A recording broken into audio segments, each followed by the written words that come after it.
Hey y'all, it's Stacy with SouthernBite.com. Today we're in the kitchen making a Southern favorite, fried green tomatoes, and we're gonna pair these with my remoulade sauce. So we're gonna start there.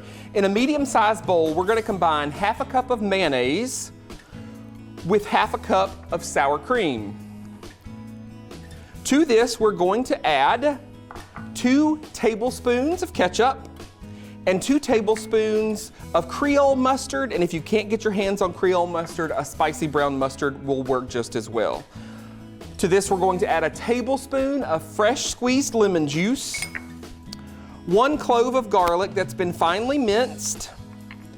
I've got 2 teaspoons of horseradish, and about a half a teaspoon of Creole seasoning. Now, you can add more or less of that Creole seasoning depending on the particular brand that you use. Mix it all together and give it a taste, and then you can adjust the seasoning appropriately. Just keep in mind, as this sits, the flavors are going to develop a little bit more, and you're going to taste that garlic more as it sits. So prepare that, set it aside, and let's get started with our tomatoes. To start, I've gone ahead and sliced 3 large green tomatoes pretty thinly, about 1/4 inch. Now, one of the things that always happens with tomatoes is there's tons of water inside of them.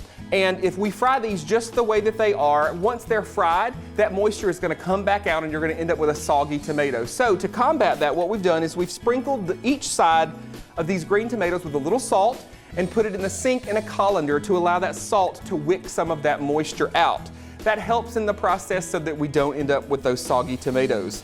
I've also blotted these with a little paper towel just to make sure that we've removed all of the excess moisture.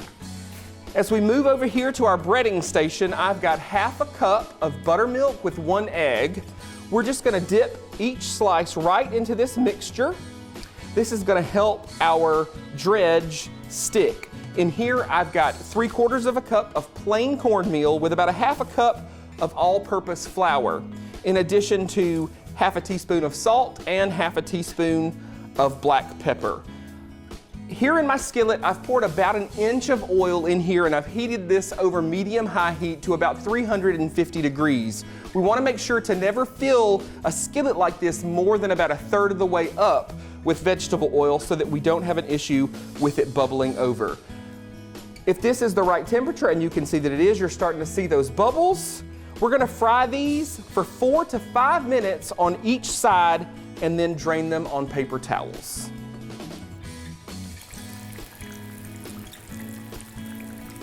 All right, so you can see these are perfectly golden brown. They've been in here about a total of 10 minutes, 5 minutes on each side, and they're perfect. We're gonna remove them from our grease. We'll work in batches to get them all fried up, and we'll serve these with that remoulade that we made earlier. Y'all, this is such a classic Southern recipe. Your family's gonna love these. Remember that you can get this recipe and hundreds more on my website at SouthernBite.com. Y'all enjoy. The book and movie Fried Green Tomatoes was based on the Irondale Cafe near Birmingham. I was passing through there a couple of weeks ago and stopped in, so you know I had to try their fried green tomatoes. Well, were they as good as you thought they'd be? They were excellent, but the breading was a little different from Stacy's, so depending on individual taste, I can see how some folks might prefer one over the other. But I'll tell you, I wouldn't turn either one of them down.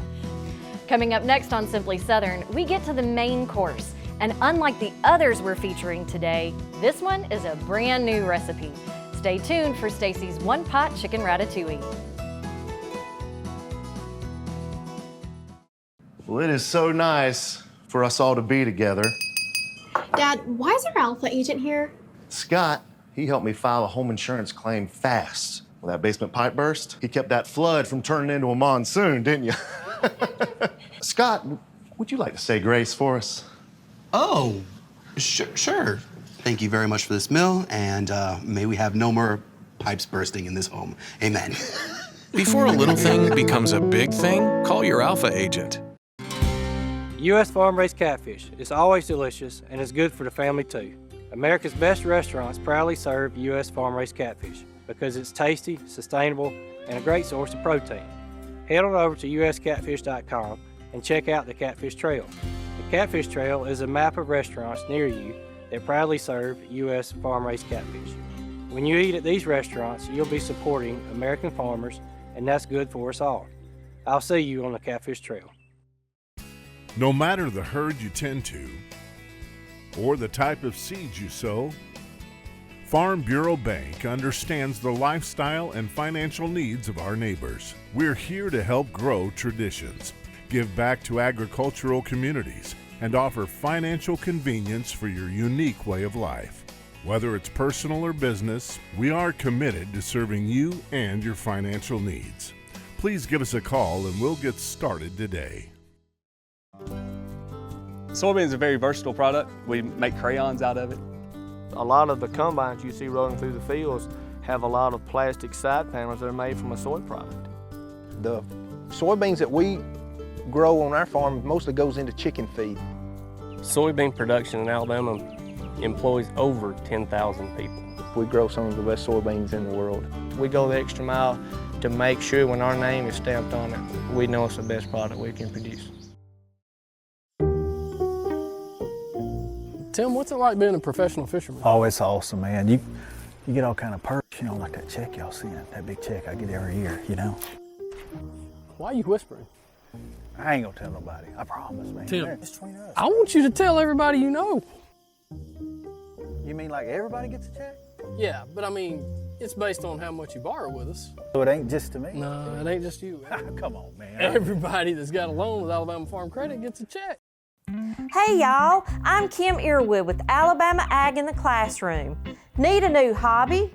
We hope this rural dictionary inspires you to try your hand at gardening. Hardiness zones are geographic areas defined by average minimum temperatures, which affect when and what you can plant. Folks, you won't see many pumpkin patches in Hawaii, so know your zone before you plant. Soil amendments like compost and lime improve soil. A soil test from your county extension office will show you the amendments you need. Plants that last for only one growing season are annuals, while perennials return year after year. Agricultural education is perennially at your fingertips online at alabamaAITC.org. This rural dictionary is brought to you by Alabama Ag in the Classroom. See you next time.